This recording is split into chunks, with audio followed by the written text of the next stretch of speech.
Hello everyone, कैसे हो। तो पिछली क्लास देखी होगी तुमने पॉलिटी की। तो आज उसी क्लास का हम लोग पार्ट सेकंड करेंगे। पार्ट 2 होगा ये तुम्हारा। कलर विजिबल नहीं होगा, 1 मिनट कलर चेंज करूँ। हाँ, तो ये आज तुम्हारा इसका जो है सेकंड पार्ट है पॉलिटी का। लास्ट वीडियो तुम लोगों ने देख ली होगी आई होप। और ये प्रैक्टिस सेशन चल रहा है तुम्हारा एनटीपीसी रेलवे के और एसएससी सीजीएल के लिए भी क्वेश्चंस इंपॉर्टेंट है पॉलिटी के रिवीजन करने के लिए। पहला क्वेश्चन पे आते हैं। Who among the following assumed charge of CAG in November 2024। तो किसने लिया है? ये लिया है संजय मूर्ति, के संजय मूर्ति ने। अब कैग के बारे में थोड़ा सा जान लो कि कैग जो होता है ये किस आर्टिकल के तहत आता है। ये आर्टिकल 148 के अंडर जो है हमारे भारतीय संविधान में है। कैग का काम क्या होता है? जैसे इसकी फुल फॉर्म ही है कॉम्प्ट्रोलर एंड ऑडिटर जनरल, मतलब ऑडिट करने का काम होता है। क्या ऑडिट करते हैं? जो भी एक्सपेंस हैं, जो भी रिसिप्ट एक्सपेंडिचर है गवर्नमेंट ऑफ इंडिया के, कहीं वो फालतू का खर्चा तो नहीं कर रही गवर्नमेंट, इधर उधर दिखा कुछ रही है, कर कुछ रही है, ये सब काम तो नहीं हो रहा। इसलिए जो है कैग का काम होता है ऑडिट करने का। और कैग जो है सेंटर और स्टेट गवर्नमेंट दोनों के लिए काम करते हैं, दोनों के लिए ऑडिट करते हैं। फिर कैग अपनी रिपोर्ट किसको देते हैं? ये भी बहुत इंपॉर्टेंट क्वेश्चन बार बार पूछा गया है। तो कैग जो है अगर सेंटर का काम हो रहा है तो वो रिपोर्ट प्रेसिडेंट को देंगे, और अगर वो स्टेट गवर्नमेंट का काम कर रहे हैं तो वो अपनी रिपोर्ट जो है गवर्नर को देंगे। स्टेट के जनरल कहाँ से आ गया? Then present them to the respective, ये बता दिया मैंने। And the position is considered as a vital for ensuring the accountability and transparency in financial administration. Free legal aid is a part of which part of the constitution? तो ये किसका part है? ये DPSP का part है। Free legal add is a part of DPSP under article 39A of DPSP, which ensure that emphasizing justice for all and particularly the weaker section of society. The provision direct the state to promote equal justice and provide free legal aid to economically weaker section to ensure no citizen is deprived of justice due to economic and other disabilities. The DPSP are non justiciable. इसके लिए हम जो है court नहीं जा सकते। जैसे हम उसके लिए जा सकते हैं फंडामेंटल राइट्स के लिए हम लोग जो है कोर्ट जा सकते हैं अनुच्छेद 32 और 226 के तहत। डायरेक्टिव प्रिंसिपल लागू कराने के लिए हम कोर्ट नहीं जा सकते। ये लीगली इन्फोर्सेबल नहीं है लॉ के द्वारा या कोर्ट के द्वारा, बट ये जो है हमारे नैतिकता के लिए काम में आता है, मॉरल के लिए है हमारे। ठीक ऐसे ही देखो, एक डीपीएसपी जो है ये कहाँ से लिया गया है? हमने आयरिश कॉन्स्टिट्यूशन से लिया है। ये हमारे पार्ट 4 में आ जाता है।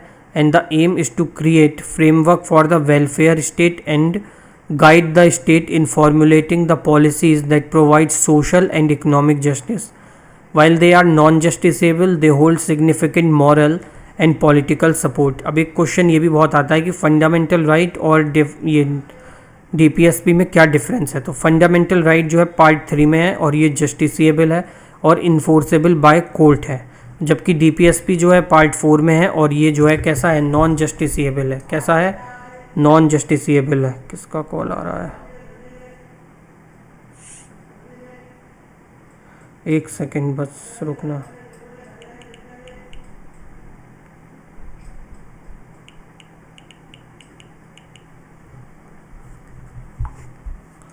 हाँ, बोथ आर कॉम्प्लीमेंट्री, दोनों जो हैं ये कॉम्प्लीमेंट्री होते हैं। And the state is expected to balance them achieving the social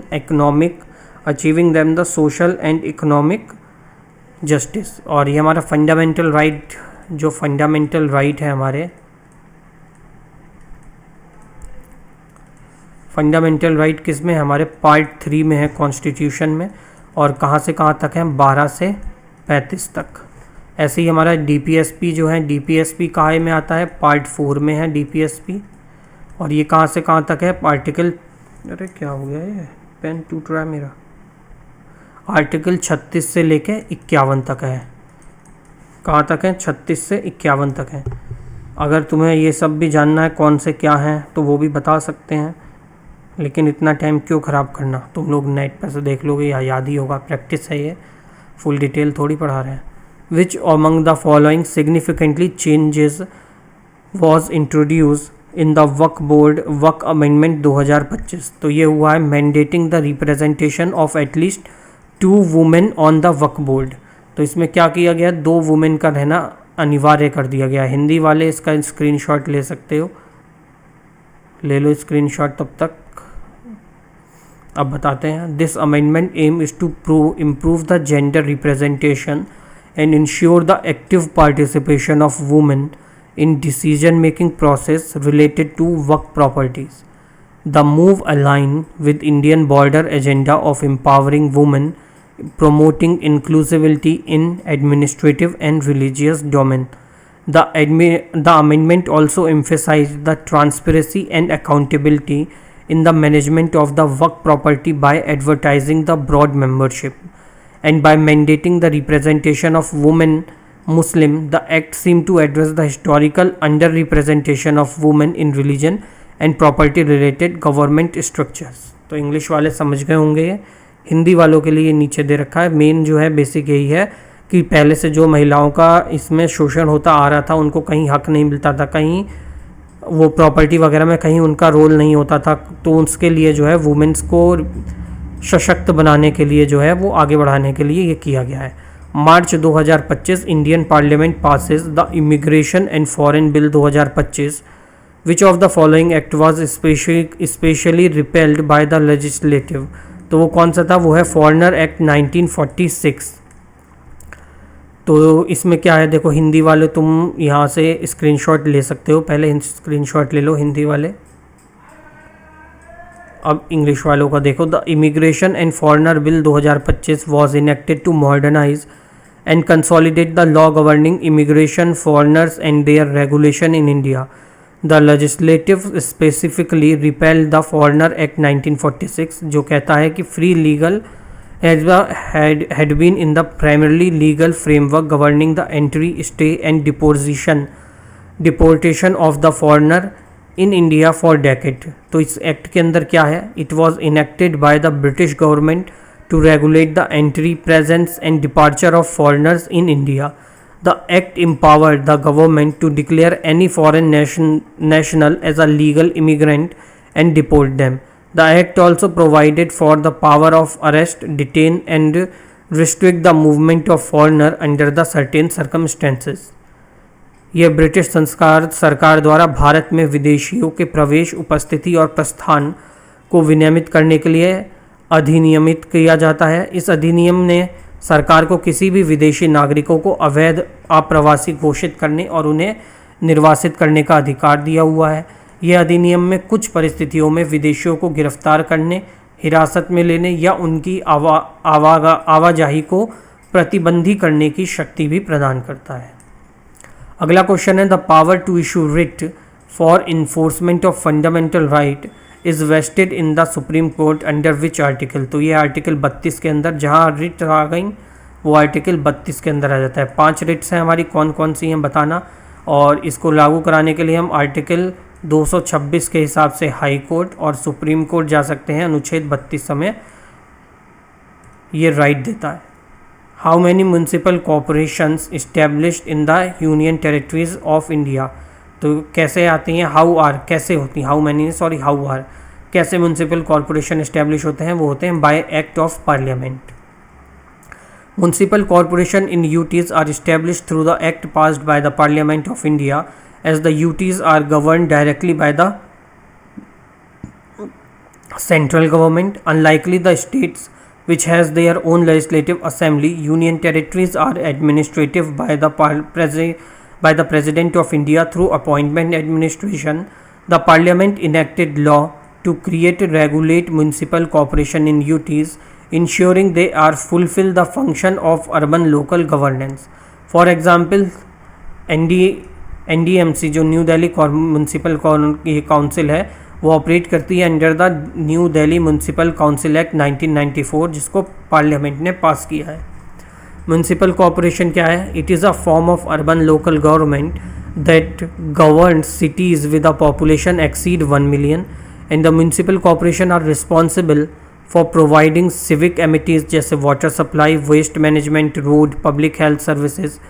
They are governed by the elected representation elected representatives, councillors and appointed municipal commissioners. ये इंग्लिश हो गया तुम्हारा। हिंदी वालों के लिए स्क्रीनशॉट मार लो। ये नगर निगम के बारे में है कि शहरी अवस्था सरकार के रूप में है जो 10 लाख से अधिक आबादी वाले शहरों पर शासन करता है और ये इसका काम होता है जल आपूर्ति, अपशिष्ट प्रबंधन, सड़कें और सार्वजनिक स्वास्थ्य सेवा जैसे नागरिक सुविधा प्रदान कराने के लिए जिम्मेदार होता है। ये इसका संचालन निर्वाचित प्रतिनिधित्व पार्षदों द्वारा और कमिश्नर जो इसके नगर निगम कमिश्नर हैं उनके द्वारा किया जाता है। Which article of constitution allowed citizen to reside and settle in any part of the India. तो वो कौन सा आर्टिकल करता है? अनुच्छेद 19 जो है हमें ये आज्ञा देता है, मतलब अधिकार देता है कि नागरिकों को भारत के किसी भी भाग में निवास करने और बसने का मौलिक अधिकार ये जो है प्रदान करता है। यह अधिकार आम जनता के हित या अनुसूचित जनजातियों की सुरक्षा के लिए राज्य द्वारा लगाए गए उचित प्रतिबंधों के अधीन है।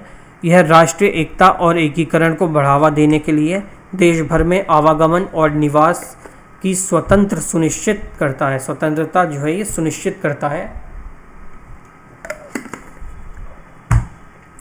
ये प्रावधान भारतीय संविधान के भाग 3 में निहित मौलिक अधिकारों के व्यापक ढांचा है।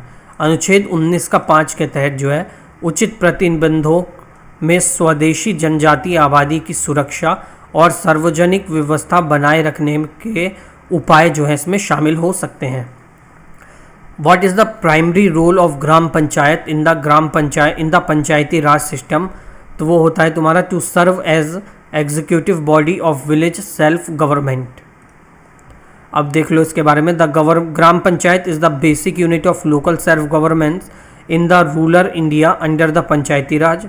It acts as an executive body responsible for implementing development program and scheme for the welfare of the village, and the key responsibilities including maintaining village infrastructure, sanitation, water supplies and public health. Gram Panchayat also headed by the elected representatives, also known as Sarpanch, assisted by other members. It also play a role in ensuring the community participation and governance at the grassroots level. अब पंचायती Raj system देख लो। ये जो है 3 tier system होता है। पहले आता है ग्राम पंचायत, फिर पंचायत समिति और फिर Zila Parishad. It was institutionalised through 73वां constitutional amendment 1992 and the system aim is to decentralise governance and enhance the democratic participation in the grass root level. ये तुम्हारा हिंदी में हो जाएगा। जिसको समझ में इंग्लिश में नहीं आया या वो इंग्लिश में समझ में आया लेकिन हिंदी में कंफर्टेबल ज़्यादा है तो वो यहाँ से स्क्रीनशॉट ले और अपना आगे का काम करे। Which language were added in the 8th schedule of 71वां अमेंडमेंट 1992? तो वो थी कोंकणी, मणिपुरी और नेपाली। ये 3 लैंग्वेजेस को जोड़ा गया था 71वें कॉन्स्टिट्यूशनल अमेंडमेंट से। ये रहा, स्क्रीनशॉट ले सकते हो। अब एक बार हिंदी वालों को बता देते हैं। 1992 में 71वें संविधान संशोधन ने भारतीय संविधान की 8वीं अनुसूची में 3 भाषाएं कोंकणी, मणिपुरी और नेपाली को जोड़ा है। 8वीं अनुसूची में जो है 14 भाषाएं शामिल थीं, लेकिन बाद में संशोधन से संख्या में बढ़ाकर इसकी 22 कर दी गई। भारत में भाषा विविधता और संस्कृति विरासत को मान्यता देना और बढ़ावा देने के लिए इन 3 भाषाओं को जोड़ा गया था। यह संशोधन अल्पसंख्यक भाषाओं के संरक्षण और शासन और शिक्षा में उनके प्रतिनिधित्व को सुनिश्चित करने के लिए सरकार का प्रतिबंध को दर्शाता है। Which authority decides citizenship for people in newly added territories? तो कौन डिसाइड करता है? वो यूनियन गवर्नमेंट, मतलब सेंट्रल गवर्नमेंट। आर्टिकल 11 जो है इंडियन कॉन्स्टिट्यूशन का, वो एम्पावर करता है पार्लियामेंट को to regulate the right of citizenship by law.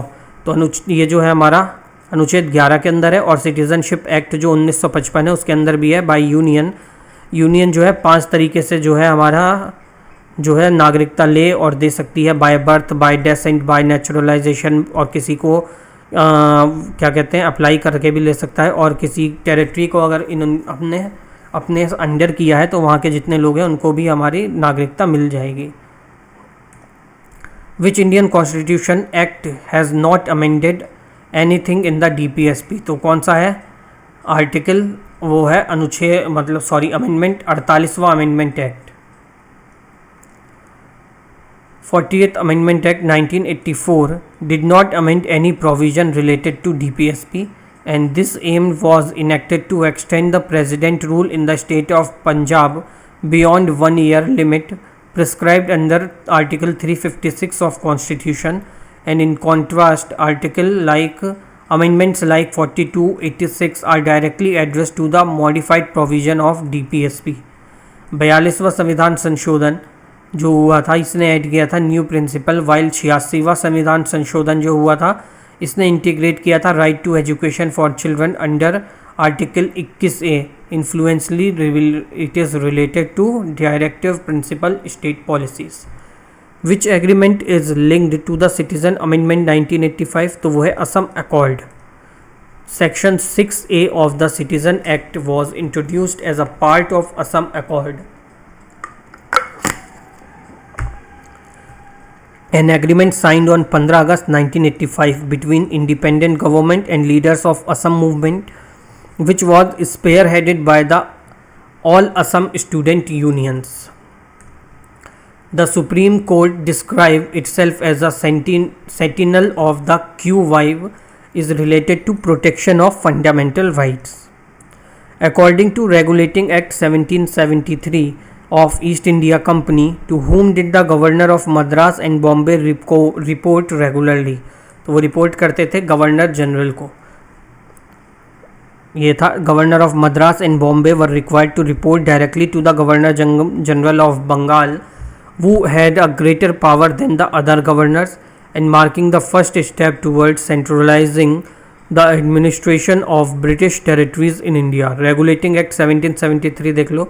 It was significantly attempted by the British government to address the growing corruption and mismanagement of East India Company and created the position of Governor General in Bengal. Which article of Constitution deal with the DPSP? Article 37 है. Article 37 state the provision of DPSP are not enforceable in any court of law. It means that an individual cannot approach the judiciary to demand the compliance with these principles, and the non-justiciability of DPSP highlighted their role as a guiding principle rather than as an enforceable right. Which constitution specifically provided free legal aid to the poor? तो कौन सा है वो आ जाता है तुम्हारा अनुच्छेद 39 का ए. क्या कहता है 39 का A? State shall provide free legal aid to ensure the justice for poor और weaker section of society, and that this provision is a part of DPSP which guided the government in creating such society, creating in just society. Article 21 of Indian constitution guarantee the fundamental right to protection of life and personal liberty, जो ये article 21 दिया है. ऐसे ही article 32 तो हमने हमारा constitutional remedies हो जाता है. आर्टिकल 44 क्या है? ये यूनिफॉर्म सिविल कोड को UCC के लिए जो है उसके लिए है ये. Which of the article of constitution of India prohibit human trafficking? तो ये आर्टिकल 23 के अंदर आ जाता है ह्यूमन ट्रैफिकिंग. देख लो, trafficking in human being and begar or similar, ये बस वही एक लाइन है. द कॉन्सेप्ट ऑफ लोक अदालत drawn from ancient Indian dispute resolutions, यहाँ से ये जो है कंसेप्ट लिया गया है. जुडिशियल रिव्यू इज एसेंशियल किस लिए है? To uphold the supremacy of the constitution. Judicial review refer to the power of the judiciary to examine the constitutionality of the legislative enactment and execute the order of both the center and state government. एक example है ये, देखो हिंदी में लिख दिया मैंने इसीलिए. कल्पना कीजिए एक ऐसा कानून पारित हो जाए जो ऑनलाइन अभिव्यक्ति की स्वतंत्रता को सीमित करता है. कोई यह तर्क दे सकता है कि यह कानून भारतीय संविधान में निहित अभिव्यक्ति की स्वतंत्रता के अधिकार का उल्लंघन करता है. वह इस मामले में उच्च न्यायालय या सर्वोच्च न्यायालय इसको लेके जाता है. फिर क्या होगा? फिर न्यायाधीश कानून की समीक्षा करेंगे, ये तय करेंगे कि क्या ये संविधान के विरुद्ध है, और अगर उन्हें ये असंवैधानिक लगता है तो वह उसको जो है रद्द कर देंगे. यही होता है तुम्हारा जुडिशियल रिव्यू, कि किसी डिसीजन को या कुछ जो भी हुआ है उसको रिव्यू करना दोबारा. रिव्यू तो पता ही होगा, DRS Dhoni review system, IPL वाले तो तुम हो ही सब लल्ला. यह न्यायिक समीक्षा का कार्यान्वयन है और न्यायपालिका विधायिकी की शक्तियों की जांच करता है ताकि वह सुनिश्चित हो सके कि कानून निष्पक्ष हो और संविधान का जो है कानून पालन करे. यहाँ हो जाती है तुम्हारी class finish. Thank you so much. अगर किसी ने लास्ट तक ये वीडियो देखी है, मेक श्योर कि तुम लाइक कर दो, चैनल को सब्सक्राइब कर लो, बिकॉज रेलवे रोज़गार is the next big thing in railway. और ये मैं आज कह रहा हूँ, नोट करना, कल याद आएगा तुम्हें कि रेलवे रोज़गार ये कोई ऐसा ही चैनल नहीं है। यहाँ मैं भीड़ में खोने नहीं, तुम्हें जगाने आया हूँ, समझ गए? अपनी जगह बनाने आया हूँ। तो जगह तो बनेगी, तुम साथ हो तो किस बात की फ़िक्र, और जब हमारे साथ श्री रघुनाथ तो किस बात की चिंता।